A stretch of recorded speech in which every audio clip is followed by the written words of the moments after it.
इस देश में प्रधानमंत्री कह रहे हैं कि हमने जनधन खाते खुलवाए। बहुत बढ़िया, बजाओ ताली।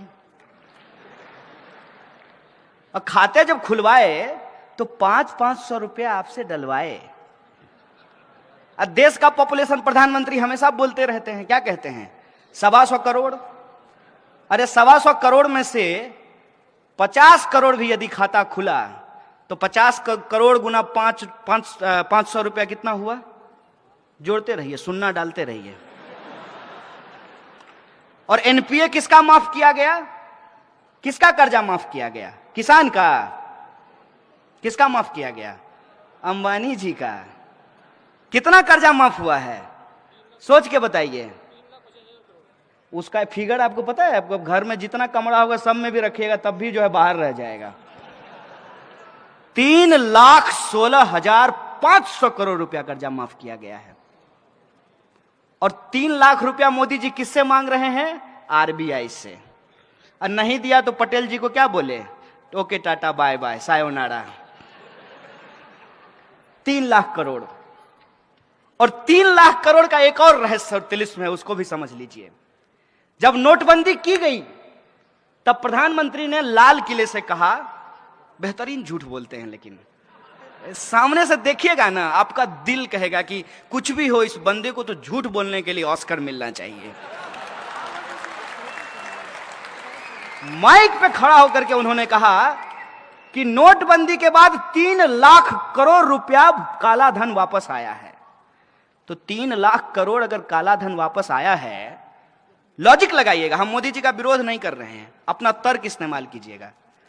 तो मेट्रो बनाने के लिए 1 लाख करोड़ जापान से कर्जा लेने की जरूरत है? सोचिए ना सर, सोचिए, समझ में आ जाएगा। अरे कोई जन्मजात मोदी विरोधी थोड़ी हम पैदा हुए थे, उनका विरोध करने में मजा थोड़ी आता है। It's bad job, it's not a good job. क्यों करना पड़ रहा है? इसलिए करना पड़ रहा है कि बाप दादे ने जो पेड़ लगाए थे उसका मजा हमने लिया। इस देश में यदि बाबा साहब भीमराव अंबेडकर का संविधान नहीं होता तो इस देश में पब्लिक एजुकेशन पे पैसा खर्च नहीं होता और पब्लिक एजुकेशन के भीतर एक ही बेंच पे ब्राह्मण और दलित का बच्चा एक साथ बैठ करके पढ़ाई नहीं कर रहा होता। यह है संविधान की ताकत। यह संविधान किसी एक जाति, किसी एक धर्म के लिए नहीं है, यह संविधान इस देश के लिए है और देश देश के लोगों से बनता है तो लोगों के हक और अधिकार के लिए है, न्याय और बराबरी के लिए है। ये जो संविधान की ताकत है उससे जो हमने पढ़ाई की है, ये हमारी जिम्मेवारी है कि हम इसकी रक्षा करें। उसी प्रोसेस में आप ये देखिए कि 1 लाख करोड़ रुपया कर्जा ये ले लिए हैं। नारा क्या लगा रहे हैं? Made in India. वाह गुरुजी, कहते हैं मेड इन इंडिया। नागपुर में मेट्रो बन रहा है, कंपनी का नाम पढ़े हैं? कहां की कंपनी है? चाइना की है। आप सब लोग देशद्रोही हैं। कहां की कंपनी है? अभी आप सब लोग भी चाइना बोल रहे हैं। आप जी न्यूज क्यों नहीं देखते हैं? आप लोग जी न्यूज देखा कीजिए। यह है मेक इन इंडिया। क्या इस देश की किसी कंपनी के पास इतना स्किल नहीं था क्या? क्योंकि एक नारा है ना, स्किल इंडिया। तो क्या इस इंडिया में इतना स्किल नहीं था कि नागपुर का मेट्रो वो बना सके? नहीं था इनके हिसाब से, क्योंकि ये स्किल इंडिया नहीं है, इसका एस साइलेंट है, यह है एक्चुअली किल इंडिया। और नोटबंदी से इस देश के छोटे छोटे जो उद्योग धंधा करने वाले लोग थे, जो छोटे छोटे व्यापारी थे, उनके उद्योग धंधों को तबाह कर दिया गया और पैसा आपसे लेकर के पूंजीपतियों को दे दिया गया। और जब आरबीआई ने कहा कि इससे ज्यादा नहीं कर सकते भाई, सितार के तार को इतना ही खींचिए जितना में सुर भी निकले, ऐसा ना हो कि टूट जाए। उर्जित पटेल कहा ओके बाय बाय। यह है इस देश के इंस्टीट्यूशन की हालत। एक एक इंस्टीट्यूट को आप उठा करके देख लीजिए। आप चुनाव आयोग को देख लीजिए, आप सीबीआई को देख लीजिए, आप आरबीआई को देख लीजिए, और आप पब्लिक सेक्टर यूनिट जो है उसकी स्थिति देख लीजिए। हर पब्लिक सेक्टर यूनिट को कहा गया कि आपको शौचालय बनवाने हैं, लेकिन शौचालय बनाएगा कौन? आरएसएस के 600 संगठन हैं, 600, और किसी को ठेका नहीं देना है। किसको देना है? यदा सदा वत्सल्य, सुबह सुबह जो जाकर के करेंगे उसको ही ठेका देना है। और वो क्या किया? वो सुबह में बाथरूम बनाया, शाम में लेकर के घर गया। हम तो पूछना बंद कर दिए हैं कि 15 लाख हमारे खाते में आया कि नहीं आया। हम तो सिर्फ ये सरकार से जानना चाहते हैं कि जो बाथरूम आपने बनवाया उसमें पानी आता है कि नहीं आता है। जब लोगों को जोर से आ जाए तो पानी मिलेगा कि नहीं मिलेगा, हम तो ये पूछना चाहते हैं। किसी चीज का कोई हिसाब नहीं है।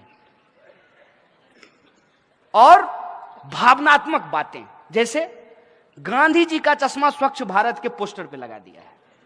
ऐसा लगता है कि गांधी से कोई उसका चश्मा छीन करके सावरकर के सर पे लगा दिया हो। मैं कैसे महसूस करते होंगे आप कल्पना कीजिए। थोड़ा जो अपना इमेजिनेशन पावर है उसको देखिए कि सामने में एक बैनर हो जिसपे एक तरफ गांधी हो और दूसरे तरफ मोदी हो, तो गांधी जी को कैसा महसूस कर लगता होगा? अरे यार कहां फंस गए, इससे अच्छा तो राष्ट्रपिता नहीं होते। माने जो लोग मार करके मिठाई बांटी और उस हत्या को वध बताया, वध। अगर मैं गलत बोल रहा हूं तो मुझे बताइएगा। गांधी हत्या को ये लोग गांधी वध बोलते हैं। वही लोग सत्ता में आकर के कितना बेहतरीन एक्टिंग करते हैं मोदी जी, समझिए। जब वो गांधी पे फूल डाल रहे होते हैं, कितना बेहतरीन एक्टिंग है। कितना बेहतरीन एक्टिंग है जब वो बाबा साहब अंबेडकर के फोटो पे माला चढ़ा रहे होते हैं। क्योंकि उनका सोच क्या है? सोच है उनका कि गटर में उतरने से आध्यात्मिक सुख मिलता है। गजब का प्रधानमंत्री हो यार। तो उनका एक वीडियो आया था, योगा कर रहे थे। मन किया कि पूछ लें कि गटर में कब उतरिएगा आध्यात्मिक सुख के लिए। कर्मयोगी नाम का एक पुस्तक लिखे जिसमें बोले कि गटर में उतरने से आध्यात्मिक सुख मिलता है। और उससे भी ज्यादा हमारे यहां बिहार में एक शब्द कहते हैं, ढीठ। ढीठ, ढीठ कहने का मतलब यह है कि आप कुछ भी कहिए, दोनों कान का इस्तेमाल करेंगे, एक से सुनेंगे दूसरे से निकालेंगे, और मुंह से मन की बात करते रहेंगे, जनता कहीं भी जाए।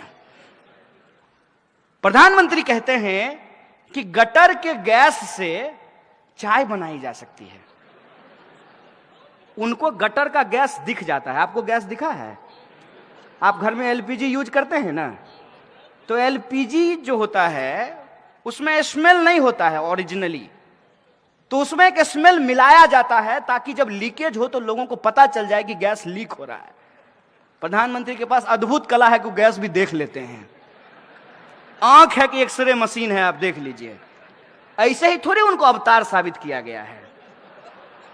तो बोले कि एक जब बार हम जा रहे थे तो गैस से जो है हमने देखा कि लोग चाय बना रहे हैं। अब इसको कोई भी कह देगा कि झूठ है। खुद प्रधानमंत्री के बगल में जब वो भाषण दे रहे होते हैं तो एक आदमी खड़ा होता है एसपीजी का ऐसे करके, तो वो कहता होगा कितना बड़ा झूठा है यार। तो बोले कि गैस से चाय बनती है। अब देखिए एक बड़ी मार्मिक बात है यहां पे कि गैस से चाय बनती है, ना दिखने वाली गैस आपको दिख जाती है, लेकिन उस गैस से इंसान मरते हैं ये आपको नहीं दिखता है। हर दिन आप अखबार उठा करके देख लीजिए, इस देश के किसी ना किसी कोने में जो मैनुअल स्कैवेंजिंग करने वाले लोग हैं, गटर में उतरने के चलते उनकी मौत हो जाती है। 9,000 करोड़ रुपया लेकर के एक पूंजीपति भाग जाता है, भागते रहता है। 2 योजना मशहूर है प्रधानमंत्री की, देश में पकौड़ा योजना और विदेश में भगौरा योजना है। ये जो है, ये साहब एक किसी पूंजीपति से अगर उसका एनपीए ये वसूल लें, 56 इंच का सीना है ना, खुद ही कहते हैं, तो अपना 56 इंच का सीना का इस्तेमाल करें और किसी एक पूंजीपति का कॉलर पकड़ करके कहेंगे कि सारा एनपीए सरकार के खाते में जमा करो, और एक पूंजीपति के एनपीए से इस देश में सदा सदा के लिए मैनुअल स्कैवेंजिंग को खत्म किया जा सकता है। लेकिन प्रायोरिटी होगी तब ना, प्रायोरिटी जनता कभी थी ही नहीं। इस देश के दलित, किसान, मजदूर, आदिवासी, महिला, अल्पसंख्यक, ये इनके एजेंडे में कभी शामिल ही नहीं थे। और इस पे यदि आपको भरोसा नहीं होता है, प्रधानमंत्री का बयान जब वो मुख्यमंत्री थे तब का आप जाकर के सुन लीजिए। पैसा नहीं लगेगा, जियो धन धनाधन। अब क्या वो बनाए अपने प्रचार के लिए, तो हम यूज कर लेते हैं अपने प्रचार के लिए। आप YouTube पे जाके सुनिए। 2002 दंगे के बाद जब पत्रकार ने प्रधानमंत्री से पूछा कि आप रिलीफ कैंप में क्यों नहीं जाते हैं, तो जानते हैं प्रधानमंत्री ने क्या कहा था? प्रधानमंत्री ने कहा था कि वो बच्चा पैदा करने का खान है, वहां जाकर के क्या करेंगे। ये प्रधानमंत्री के शब्द हैं।